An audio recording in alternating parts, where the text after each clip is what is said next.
What's up guys, One Glove TV. Welcome back to the channel. Apa kabar? Semoga teman-teman di sana, seluruh Indonesia, seluruh dimana aja pokoknya yang berada, baik-baik aja. Sekarang ini emang masa-masanya sulit, nggak cuma di Indonesia, seluruh dunia juga ngerasain hal sekarang yang dimana bener-bener sedih gitu ya.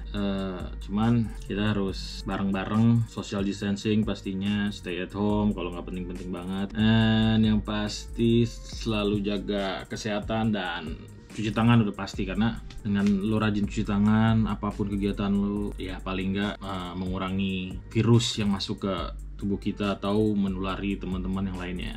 Jadi gitu, oke? Semoga kalian sehat pastinya. And di video kali ini gua mau sedikit introduce, sebenarnya gimana ya, mungkin kalau dibilang sedih ya udah pasti sedih nih dengan adanya corona gini. Cuman pasti kan biasanya itu kalau kata orang tua dulu selalu ada hikmah di setiap musibah gitu. Jadi mungkin ada beberapa teman-teman yang akhirnya dengan adanya pandemik ini bisa stay at home, bisa sering bareng keluarga, kayaknya lebih banyak positifnya lah ya di pandemik ini. Nah, salah satunya adalah gue waktu sebelum pandemik sebenarnya udah punya ide lama banget sih, gue pengen bikin kayak semacam brand, ya gue nggak tahu sebutannya apa, cuman gue pengen bikin sesuatu yang bisa nge-represent gue dan hobi gue gitu. Singkat cerita, akhirnya memberanikan diri ngebuat brand, dan itu gue buat jadi kayak represent hobi gue gitu. Jadi kan hobi gue itu suka banget sama drone, jadi gue pengen buat brand gue ini represent hobi gue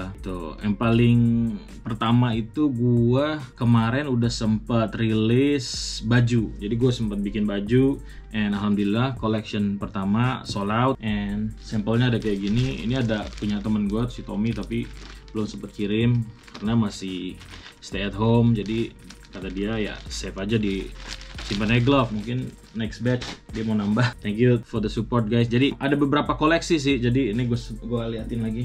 Ini salah satunya ada FPV drone is not a crime, your props are Urban Gorillas. And yap, kemarin gue ada 4 desain. Setiap desainnya tuh cuman tuh sekitar 1 lusin kurang lebih. Jadi total itu ada 4 lusin lebih lah buat sampel dan kasih ke teman-teman yang udah support gue. And then setelah 3 hari itu baju alhamdulillah sold out. And gue mau ngucapin juga thank you yang udah support, yang udah beli, yang belum beli next batch bisa ikutan support. Yang belum bisa support gue mungkin dengan cara lo share koleksi gue ke teman-teman lo mungkin yang tadinya nggak tahu jadi tahu. Jadi ya thank you. And setelah itu gue baru aja rilis kemarin itu adalah kacamata. Kenapa kacamata? Karena bagi gue itu kalau lu main FPV, oke, taruhlah lu di daylight tuh lumayan bright. Kacamata menurut gue ya penting sih.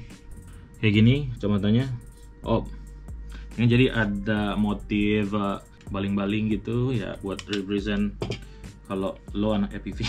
Oke, after that gue bakalan rilis lagi ada neck strap yang dimana lu pasti bakalan butuh kalau emang lu berat gitu ya, megang remote lo, dan ini lu bakal lu pakai strap blup gitu.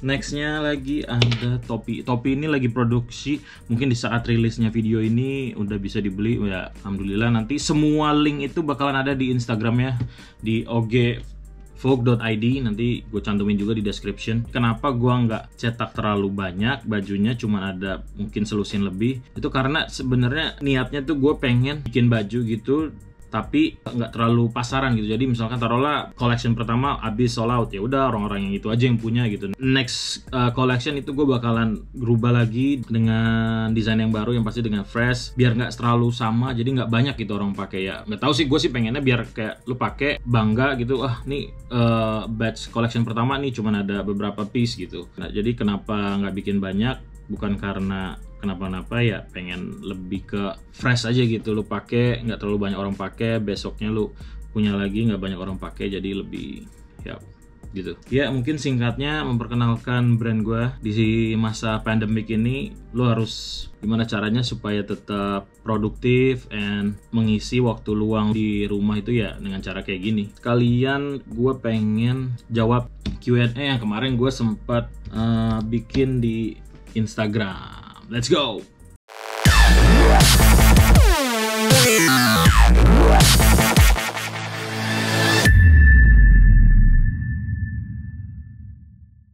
Oke, jadi kita lanjut Q&A.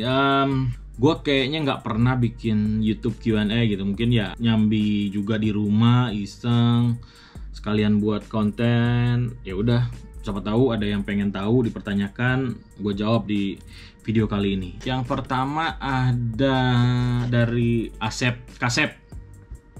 Regulasi drone race sama drone semacam DJI ada perbedaan nggak, bro?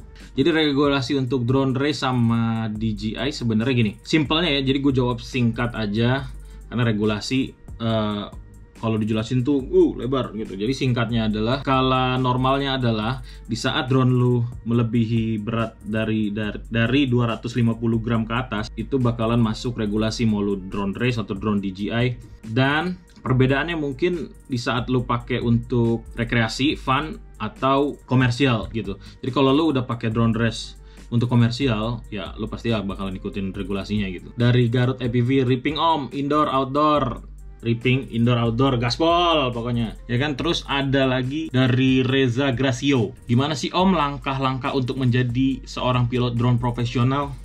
Pertanyaan sulit, tapi pakai kacamata dulu. Oke. Langkah-langkah menjadi seorang pilot drone profesional, sebenarnya gue nggak tahu ya, nggak ada step by step untuk menjadi profesional lo harus bla bla bla, nggak ada sih. Cuman profesional itu jatuhnya mungkin seiringnya lu sering bermain, jam terbang, dan lu tahu akan do and don't gitu. Mungkin ya secara nggak langsung itu nge-create lu sebagai profesional gitu, as a profesional gitu. Mungkin patokannya bisa juga lu ikutin, misalkan lu bisa ikut kompetisi gitu ya. Lu di situ lu bertransisi kan dari yang tadinya nggak bisa, akhirnya lu bisa karena praktis kalah terus menang. Nah dari situ kan lu nge-create profesionalisme lu gitu.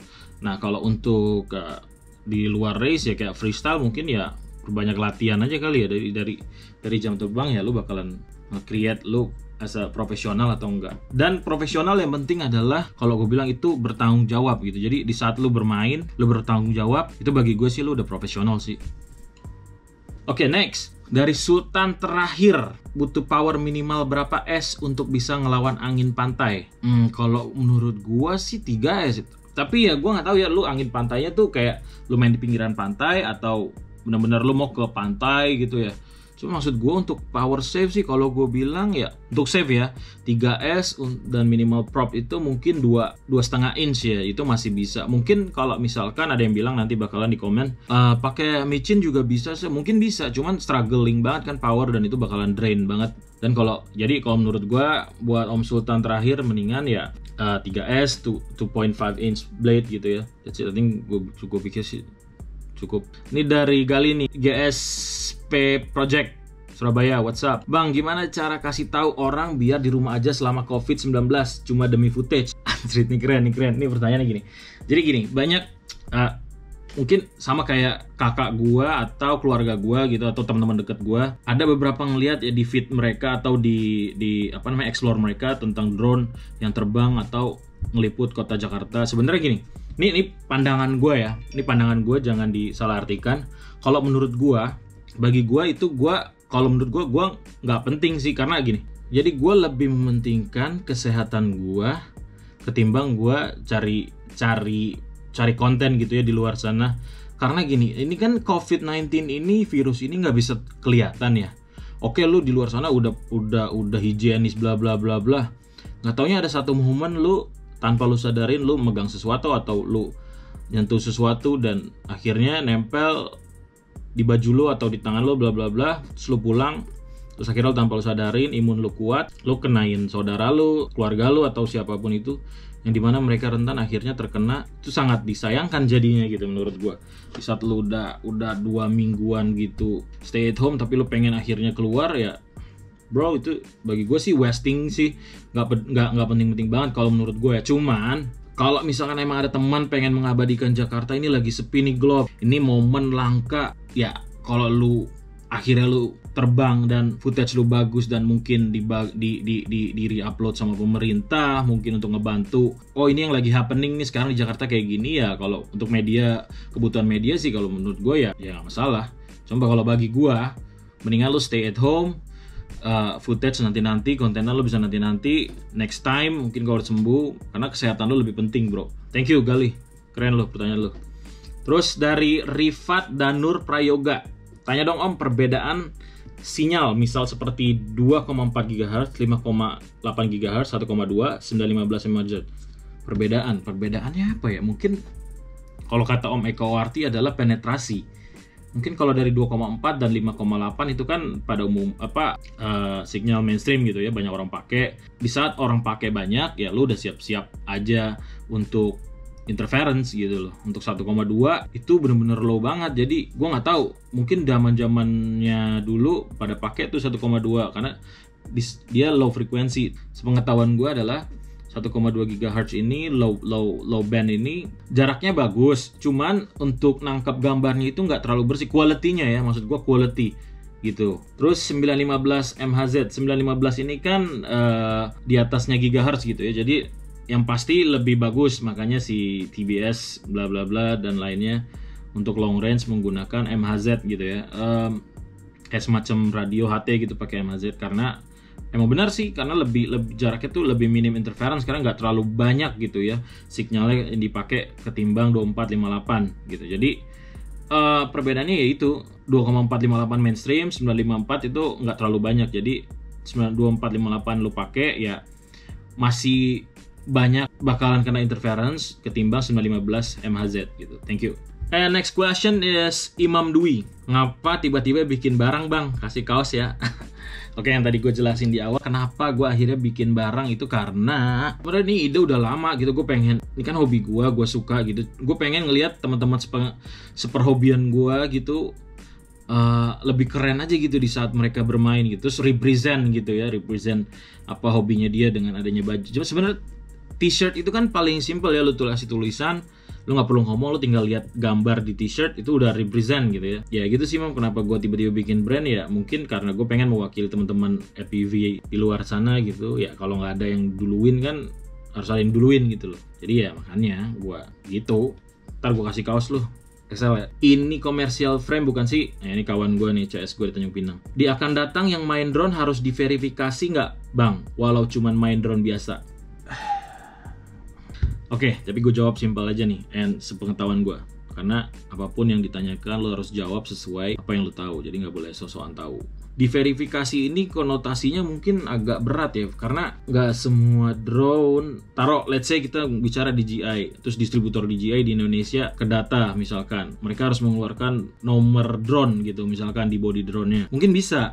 Cuman kalau drone toys yang dibelikan di luar distributor, dan karena drone profesional sama drone toys itu sama-sama terbang, bahayanya itu sama gitu. Jadi ya balik lagi ke personal gitu, ke pilot ya. Mungkin kalau yang udah profesional dia tahu do and don't-nya, mungkin punya sertifikat pengetahuan drone-nya. Kalau yang kayak beli iseng-iseng dari online atau dari taruhlah pasar gembrong gitu, terbang-terbangin juga, cuman ya itu kan yang bahayanya. Jadi agak sulit gitu untuk diverifikasi untuk, cuman kalau ya syukur-syukur kalau emang bisa pemerintah memverifikasi ya kenapa kacang, ya kan? Mantap. And then next, oke ini dari RD09, my brother, WhatsApp. Lebih suka nyebut drone, quad, UAV atau apa Om? Ini sensitif. Nggak sensitif ya, cuman maksudnya untuk sekarang ini kan familiarnya itu lebih ke drone gitu ya. Mungkin kalau zaman dulu drone itu konotasinya kan semacam kayak alat perang, alat senjata gitu ya kan, yang dilengkapi dengan senjata militeri dan bla bla bla gitu ya. Cuman dengan seiringnya waktu teknologi, nggak tahu gua mesti seneng apa enggak. Jadi kalau orang sebut drone tuh ya udah kayak oh ini drone toys gitu, bukan kayak, jadi orang nggak perlu kayak takut lagi lihat drone dengar drone itu, oh ini tahu nih buat ambil video. Kalau menurut gue lebih seneng apa ya, drone atau quad. Sebenarnya kalau gue ke teman-teman yang udah main drone sih, gue biasanya quad sih. Misalkan, lu bawa quad apa hari ini gitu. Misalkan itu simpelnya. Lu pakai quad apa nih terbang nanti di sini? Atau kalau teman-teman yang aerial gitu ya, misalkan Mavic dan lain-lainnya, ya paling gue nanyanya drone sih. Jadi tergantung gue ngucapin ke teman yang mana nih, ke profesi yang mana gitu kan. Gue harus tahu pointing. Jadi ya gue nggak spesifikasikan sih. Cuman ya gitu. UAV kan unmanned aerial vehicle ya. Jadi kalau UAV itu lebih ke bahasanya yang udah lebih profesional kali ya. Kalau udah UAV itu udah pasti teman-teman profesional mungkin yang bergerak di bidang industrial semacam drone thermal udah pasti ya mungkin ngomongnya UAV gitu. Ya apa aja sih, tinggal thank you Om Erde. Kita lanjut ke feed. Ada pertanyaan dari Adi_Puri. Apa motivasi pertama Om untuk main FPV? Motivasinya sebenarnya nggak ada sih. Kalau untuk awal-awal cuman let it flow, jadi berjalan dengan sendirinya gitu. Pengen tahu lebih dalam lebih drone, tiba-tiba nemu FPV, ya udah gitu aja. Tapi kalau misalkan motivasi untuk keluar terus akhirnya bermain FPV itu yang penting niat sih. Ya niat penting banget. Terus thank you Om Adi Puri. Ini pertanyaannya ada Pasya. Lebih suka FPV atau aerial Om? Gini, kalau ditanya lebih suka FPV atau aerial sih, gue suka FPV, baru aerial. Tapi dua-duanya bisa komersial sih. Ya jadi. Terus lanjut ke Muhammad Sofyan. Kirain foto until tomorrow. Maaf, saya nggak punya foto jelek. Krik, canda. Pak D Modin, gimana caranya atau trik bikin video terbang yang enak dilihat di indoor? Yang pertama ya, lo harus kenalin spotnya. Lo bakalan tahu dari poin A ke B ke C ke D, lo jadi udah tahu gitu titik-titiknya. Maksudnya A B C D itu jadi kayak lo udah punya flow gitu. Dari A gua harus ke B dengan flow ke sini. Kalau dari B bisa ke C, atau bisa lo balik dari D bisa ke A B C. Jadi yang paling penting adalah kenalin tempatnya sih gitu. Cuman gimana kok? Tapi gimana Glove kalau misalkan lu harus one take one kill? Ya itu balik lagi ke jam terbang gitu. Nggak mungkin lu baru seminggu main ya, terus lu tiba-tiba lihat spot baru lu bisa langsung ngeflow gitu, nggak mungkin. Lu harus tahu dulu mungkin 1 baterai, 2 baterai, mungkin hafal 3 baterai. Ya gitu maksud gue ya, kenalin tempat dulu gitu ya. Much love for the question. And this one, Fad Jafar. Ini kawan gue nih, visual papan atas juga, cuman masih kerenan CV, dia kedua. Oke, Om Glove, kita kenal kamu kan sebagai DJ. Apa masih nge-DJ? Gue jawab itu dulu. Udah nggak nge-DJ, tapi masih punya alat DJ buat iseng-iseng aja di kamar. Sejauh ini Om Glove lebih prefer ke spesialis racing drone atau generalis drone pilot umumnya? Namaste. Om Visual, gue jawab. Jadi mungkin lebih sekarang ini gue lagi enjoy ke FPV cinematic karena akhirnya gitu ya si FPV ini bisa dipakai komersial gitu, secara komersial.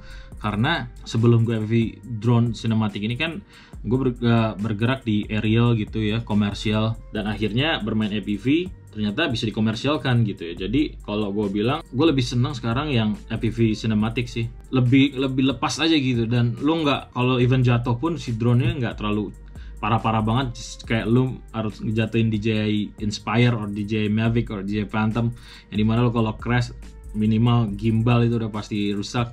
Kalau ini ya, kalau FPV kan lu jatuh crash dengan lu ngambil take gitu ya udah cuman paling baling-baling, baret-baret, para arm ya bisa lo ganti gitu kan. Thank you Om Jafar. Terus Muhammad Sofyan, Om resepnya menjadi tampan, rupawan, dermawan, setiawan apa ya? Pakai ini ya kan, ini terus ini. Ganteng lu, buset deh bro. Bukan, aduh bro, ganteng lu udah maksimum.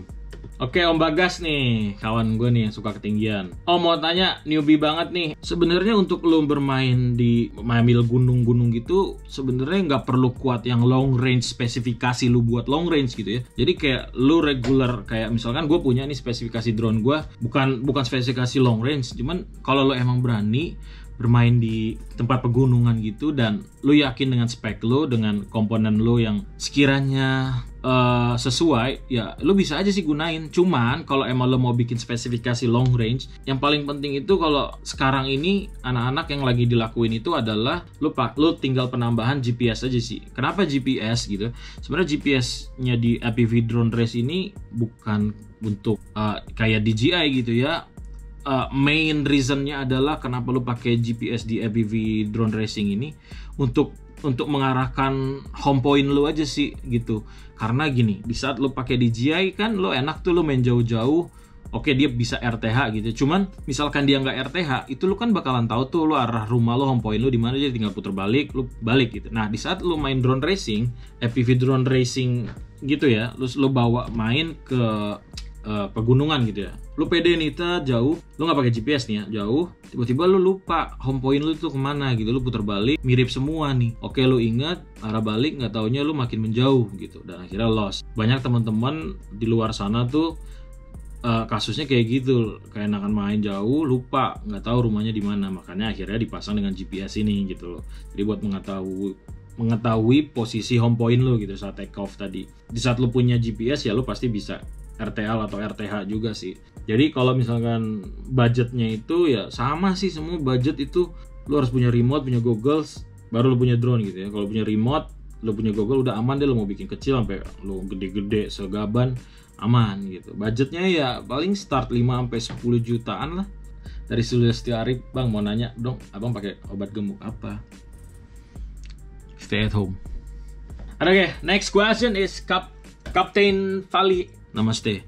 And prop yang bagus buat race itu adalah yang pasti gua jawab HK Prop. Ya, jadi kalau menurut gua referensi gua ya HK Prop apa aja ada kok. Mau lu freestyle, mau race, propnya ada semua. Ya harga nggak jauh-jauh beda lah sama yang lain. Tapi quality-nya terbaik. Namaste. And 4S dan 6S. Gua ini bermain 6S baru-baru kemarin aja, awal-awal tahun ya, itu juga cuman baru 1 quad, baru ada 2 atau 4 baterai, dan itu kebutuhannya untuk freestyle bukan buat race. Jadi kalau nanya perbedaannya di race track itu mungkin seginya aja ya. Jadi banyak teman-teman bilang saggingnya tuh lebih banyak powernya 6S. Sebenarnya sama gitu. Teman gue yang pakai 4S, teman gue yang pakai 6S sama, dua-duanya ngebut. Evan Turner dia pakai 4S sama pakai 6S, dia bilang malah lebih enak 4S gitu. Cuman nggak tahu ya, karena sebenarnya 6S ini kebutuhan spek aja sih. Jadi kalau lo mau pakai ya syukur, nggak pakai juga nggak masalah gitu. Jadi tergantung lo mau invest baterai di mana gitu. Oke, next dari Firdaus 4445, much love brother. Good question, pertanyaan bagus. Mungkin kalau dibilang gini, lo nggak pensiun glove? Pertanyaan bagus dan ditujukan untuk saya gitu. Oke, saya coba menjawab. Banyak teman-teman sering nanya juga ke gue, lo nggak bosan-bosan glove gitu ya main drone. Nah, di saat gue ditanya gitu, gue tuh agak bingung gitu. Maksud gue, lo nggak bosan-bosan glove? Gak tahu ya, main drone ini enak gitu ya. Gue jadi nggak bisa ngejelasin kenapa gue nggak bosen gitu. Nggak paham juga. Soalnya yang gue rasain, gue benar-benar enjoy gitu. Mungkin ini kali ya dinamain, kalau misalnya lo enjoy sama sesuatu, ya lo bakalan puas aja, seneng aja gitu. Jadi nggak tahu akan bosan atau enggak. Mungkin gini. Mungkin kalau jenuh sedikit atau bosan gitu pasti ada. Cuman untuk pensiun gitu, gue kayaknya nggak tahu. Untuk sekarang ini belum ada. Mungkin untuk 2 tahun ke 3 tahun ke depan masih coba bermain dengan FPV. Cuman di saat nanti lo jenuh bermain drone, mendingan lo nggak apa-apa. Lo mendingan lepas dulu, ngelakuin kegiatan yang lain. Atau misalnya dari lu jenuh race, lu bisa main ke freestyle ataupun sebaliknya gitu ya. Jadi ya lu cari kegiatan yang lain aja kalau emang lagi bosen main drone gitu. Much love brother. Namaste. Questionnya udah cukup. Nanti questionnya gue pilih yang bagus, gue bakalan kasih kaos untuk next batch. Pertanyaan terbaik gue adalah siapa ya? Gue bakal kasih kaos atau merchandise lainnya ke Far Jafar karena pertanyaannya ini bagus dan dia tahu banget, keren. Jadi kaosnya nanti atau merchandise lainnya akan gue kirim ya buat Far Jafar. Much love brother. And terima kasih once again. Sorry videonya lama, mungkin karena udah lama nggak buat video, sekalinya buat ya lama. Jadi thank you buat yang udah nonton, yang udah nyimak videonya sampai habis, no skip. Sekali lagi jangan lupa cek Instagram OneGlove TV or ogevog.id atau mampir ke quadrarzmac.com untuk lihat produk gue nanti bakalan dipajang di etalasenya sana di shop produknya mereka. Jadi much love and stay safe. Jangan lupa cuci tangan, kalau nggak penting-penting banget gak usah keluar. OneGlove TV out. Yes sir.